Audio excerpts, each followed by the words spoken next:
श्री गणेशाय नमः। श्री जगदम्बा दुर्गा दैवीय नमः। अंतस यात्रा की इस कड़ी में आज हम अपने साधकों को जीवित पुत्रिका व्रत या जितिया व्रत के बारे में और उसकी कथा बता रहे हैं। हमारे सनातन धर्म में संतान प्राप्ति और उनकी मंगल कामना के लिए कई तरह के व्रत का विधान बताया गया है। इन्हीं में से एक है जीवित पुत्रिका या जितिया पर्व। हिंदू पंचांग के अनुसार प्रत्येक वर्ष के अश्वनी मास की कृष्ण पक्ष की अष्टमी को जितिया व्रत किया जाता है। जीवित पुत्रिका व्रत 2023 पंचांग के अनुसार अश्वनी माह के कृष्ण पक्ष की अष्टमी तिथि 6 अक्टूबर को प्रातःकाल 6:34 से इस वर्ष शुरू हो रही है और अगले दिन यानी 7 अक्टूबर को सुबह 8:08 पर समाप्त होगी। सनातन धर्म में उदया तिथि मान है, इसलिए 6 अक्टूबर को ही जितिया व्रत मनाया जाएगा। पूजा विधि। इसकी पूजा विधि जो लोग व्रत करते हैं वो सभी जानते हैं। इसमें गाय के गोबर से पूजा स्थल को लीपकर स्वच्छ कर दिया जाता है। छोटा सा तालाब भी जमीन में गड्ढा खोदकर बना लेते हैं या किसी पात्र को ही तालाब बना लेते हैं। मतलब आजकल मिट्टी के घर तो है नहीं जिन्हें खोद कर कुछ गड्ढा कर लिया, तो सीमेंटेड घर हैं, उसमें कोई पात्र को तालाब नुमा आकार दे करके या ज़मीन पर ही मिट्टी का बावड़ी बना करके उसमें जल डाल दिया जाता है और तालाब के निकट पाकड़ की डाल को लाकर खड़ा कर देते हैं। और उसके बाद राजा शालिवाहन के पुत्र धर्मात्मा जीमूतवाहन की कुश निर्मित मूर्ति मिट्टी के पात्र में स्थापित कर पीली और लाल रुई से सजाएं तथा धूप दीप अक्षत फूल माला और विविध प्रकार के नैवेद्य चढ़ाएं। मिट्टी तथा गाय के गोबर से मादा चील और सियारिन की मूर्ति बनाकर उनके मस्तकों को लाल सिंदूर से विभूषित कर दें। अपने वंश की वृद्धि और प्रगति के लिए उपवास कर बांस के पत्रों से पूजन करना चाहिए। इसके बाद व्रत महात्म्य की कथा का श्रवण करना चाहिए। जितिया व्रत की कई कथाएं प्रचलित हैं। इसमें एक कथा के अनुसार जीमूतवाहन गंधर्व के राजा और बुद्धिमान थे। जीमूतवाहन शासक बनने से संतुष्ट नहीं थे और परिणाम स्वरूप उन्होंने अपने भाइयों को अपने राज्य की सभी जिम्मेदारियां सौंप दी और अपने पिता की सेवा करने के लिए जंगल चले गए। एक दिन जंगल में भटकते हुए उन्हें एक बुढ़िया विलाप करती हुई मिली। उन्होंने बुढ़िया से रोने का कारण पूछा। इस पर उसने उसे बताया कि वह सांप नागवंशी के परिवार से है और उसका एक ही बेटा है। एक शपथ के रूप में हर दिन एक सांप पक्षीराज गरुड़ को चढ़ाया जाता है और उस दिन उसके बेटे का नंबर था, इसलिए बुढ़िया उदास थी। उसकी समस्या सुनने के बाद जीमूतवाहन ने उन्हें आश्वासन दिया कि वह उनके बेटे को जीवित वापस करके ले आएंगे।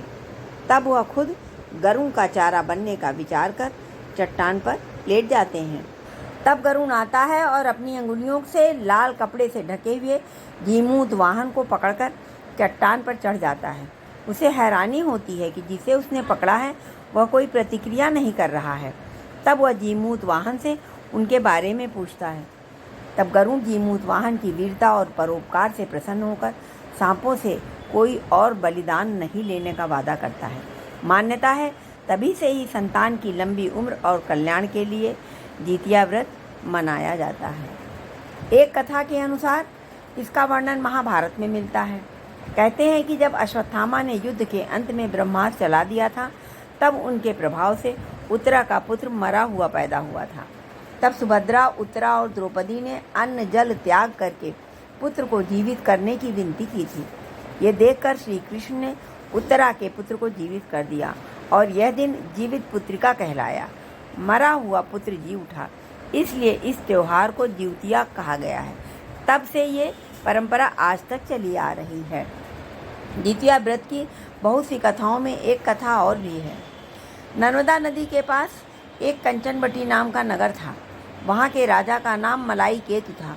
उसी नर्मदा नदी के पश्चिम भाग में बालूहटा नाम की मरुभूमि थी, जिसमें एक विशाल पेड़ पर चील रहती थी और उसी पेड़ के नीचे एक सियारिन भी रहती थी। चील और सियारिन दोनों पक्की सहेलियां थीं। कुछ महिलाओं को जितिया व्रत करते देख चील और सियारिन ने भी यह व्रत करने का संकल्प किया और दोनों ही भगवान श्री जीमूत वाहन की पूजा और व्रत करने का रण ले लिया।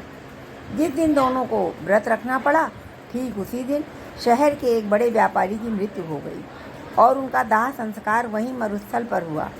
मुर्दा देखकर सियारिन को भूख लगने लगी और वह खुद को रोक नहीं पाई, जिसके कारण उसका व्रत टूट गया। परंतु चील ने खुद पर संयम रखा और पूरी श्रद्धा और नियम से अपना व्रत पूरा किया और अगले दिन व्रत का पारण भी किया। उसके बाद अगले जन्म में दोनों सहेलियों ने पुत्री के रूप में एक ब्राह्मण परिवार में जन्म लिया।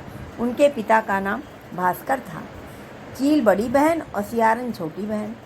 बड़ी बहन का नाम शीलावती रखा गया और उसकी शादी बुद्धिसेन नामक व्यक्ति से हो गई। छोटी बहन का नाम कपूरावती रखा गया। उसकी शादी उस शहर के राजा मलाय केतु से हुई और छोटी बहन कपूरावती कंचनवटी नगर की महारानी बन गई। अब भगवान जीमूत वाहन के आशीर्वाद से बड़ी बहन शीलावती को 7 पुत्र प्राप्त हुए, लेकिन कपूरावती के बच्चे जन्म लेते ही खत्म हो जाते थे।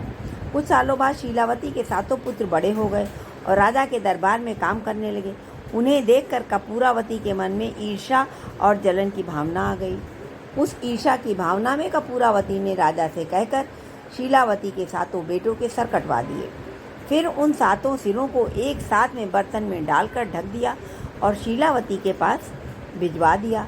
यह सब देखकर भगवान जीमूत वाहन ने मिट्टी की सहायता से 7 भाइयों के सिर बनाए और सभी सिरों को धड़ से जोड़कर उन पर अमृत छिड़क दिया, जिसके कारण वे 7 भाई फिर से जीवित हो उठे और घर लौट आए और रानी ने जो कटे सिर भिजवाए थे वह सब फूल बन गए। कपूरावती समाचार पाने को बहुत व्याकुल थी, लेकिन जब उसे इस बात का पता चला तो वह अपने बड़ी बहन के घर गई और वहाँ सबको जिंदा देखकर आश्चर्य में पड़ गई और बेहोश हो गई। जब कपूरावती होश में आई तो उसने अपनी बड़ी बहन से यह सारी बात बताई और अपनी गलती का पछतावा किया।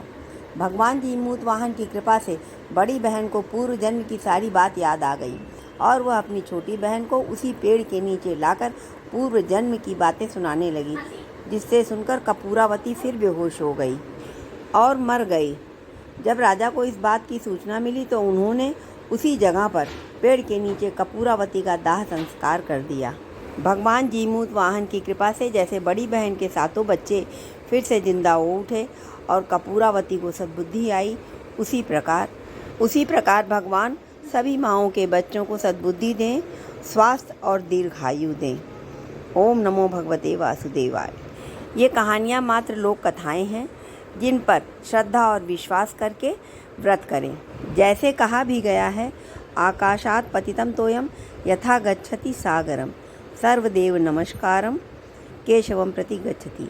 सभी देवी देवताओं को किया हुआ नमस्कार भगवान श्री हरि को ही जाता है, नारायण को ही किया हुआ प्रणाम होता है।